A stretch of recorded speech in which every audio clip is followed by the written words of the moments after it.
किसान साथियों राम राम। आशा और उम्मीद करता हूं कि आप सब ठीक ठाक होंगे। साथियों आज हम चर्चा करने जा रहे हैं जौ की फसल की बारे में।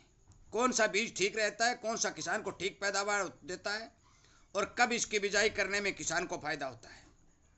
मैं बता देना चाहता हूं कि सरसों के अंदर जौ और अबंग की जो मरगोजा नामक बीमारी ने पैर पसारने शुरू किए हैं, किसानों ने जौ की फसल की ओर अपना रुझान बनाना शुरू कर दिया है, क्योंकि ये लाइलाज बीमारी है। कुछ एक तरीके इसे अपनाने से जिसे कंट्रोल किया जा सकता है, ख़त्म नहीं किया जा सकता, जिसके वजह से किसान जौ की बिजाई करना चाहते हैं। कम पानी वाले क्षेत्र के अंदर जौ की बिजाई करने का समय और किस्म दोनों बताने जा रहा हूं। कृपया करके इस वीडियो को ज़्यादा से ज़्यादा किसानों तक शेयर करें, उन्हें जागरूक करें और समय, वैरायटी और इसमें आने वाली बीमारी से सावधान करके किसान हित में काम करने का काम करें। इसी तरह की जानकारी आपको मिलती रहे तो आप इस चैनल को सब्सक्राइब करके इसके साथ में जुड़ें, ताकि हर फसल के बारे में आपको संपूर्ण जानकारी मिलती रहे। साथियों मैं बता देना चाहता हूँ कि हिसार हरियाणा कृषि यूनिवर्सिटी चौधरी चरण सिंह यूनिवर्सिटी है, उसकी 2 वैरायटियाँ अच्छी मौके पर चल रही है।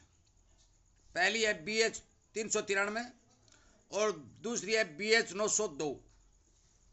ये दोनों ही वैरायटियाँ अच्छी पैदावार देने में सक्षम हैं, परंतु जहाँ तक किसानों से व्यू आया है, किसानों से जो बातें की गई हैं, BH 393 नामक किस्म जो है 1 नंबर का बढ़िया प्रोडक्शन देने के लिए किसान हित में चल रही है। परंतु साथियों बिजाई का विशेष ध्यान रखना अति आवश्यक है, क्योंकि यदि जौ की अगेती बिजाई हम कर देते हैं और आपकी ज़मीन उपजाऊ है तो यह हाइट ज़्यादा ले लेती है, जिसके कारण फसल डिगने का खतरा बना रहता है। इसलिए आप जौ की बिजाई करते समय कम से कम दिसंबर को चयन करें। अच्छी ज़मीनों के अंदर यदि किसान जौ की बिजाई करना चाहता है तो दिसंबर के पहले सप्ताह से लेकर आखिरी सप्ताह तक किसी भी टाइम इस वैरायटी की बिजाई किसान कर देगा तो ये संपूर्ण रूप से अच्छा प्रोडक्शन देने में कामयाब होती हुई दिखाई देगी।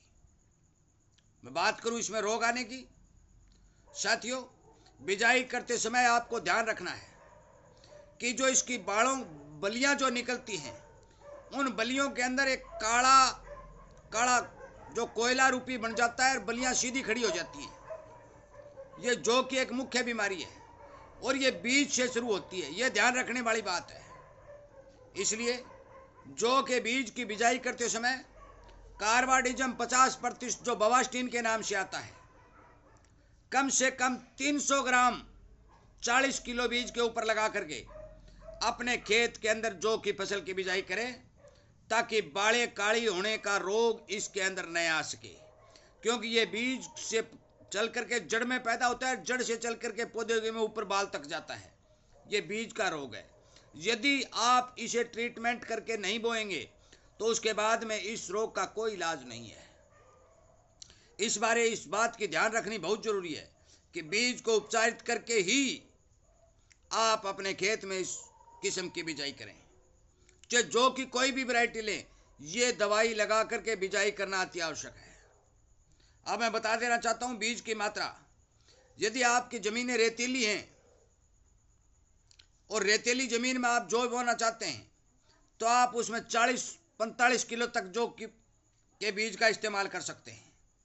यदि आपकी ज़मीन अच्छी है, उपजाऊ है, नहरी है, तो आप उसमें 30 और 35 किलो बीज का उत्पादन प्रयोग कर सकते हैं।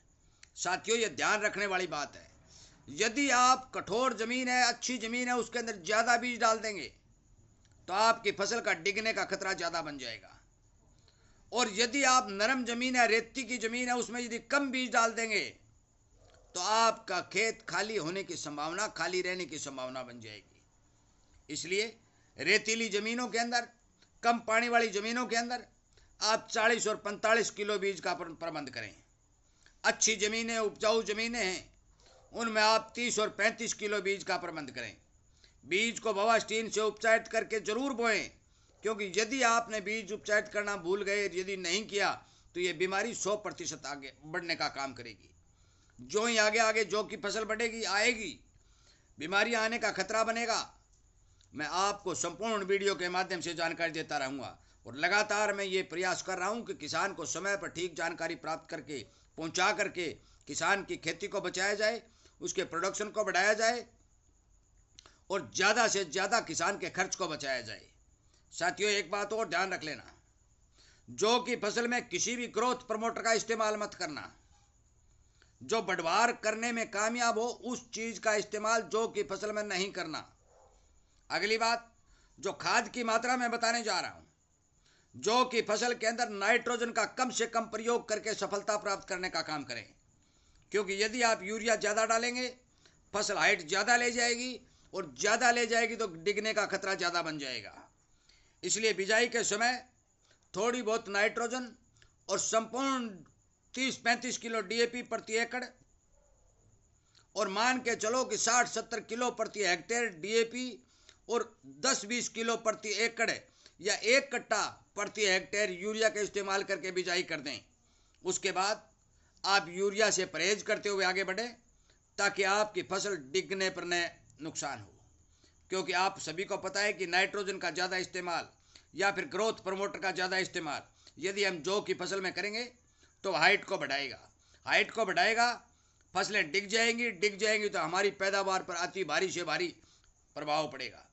जिसके कारण मेरा आपसे परामर्श है, आपसे विनती है कि आप अपने खेत में बीज की मात्रा को पूरा रखें, बीज को उपचारित करके बोएं, नाइट्रोजन का इस्तेमाल कम से कम करें और ज़मीन की उपजाऊ शक्ति के हिसाब से जौ की बिजाई करें। दिसंबर के महीने का चयन करें ताकि आपको ठीक ठाक फसल प्राप्त हो सके। इन्हीं बातों के साथ इस वीडियो को विराम देता हूं। जो बातें आगे आएंगी, जो फसलों के बारे में रोग बीमारी आदि का जो प्रकोप बढ़ेगा उसकी रोकथाम के लिए लगातार आपको वीडियो के माध्यम से जानकारी दे दी जाएगी।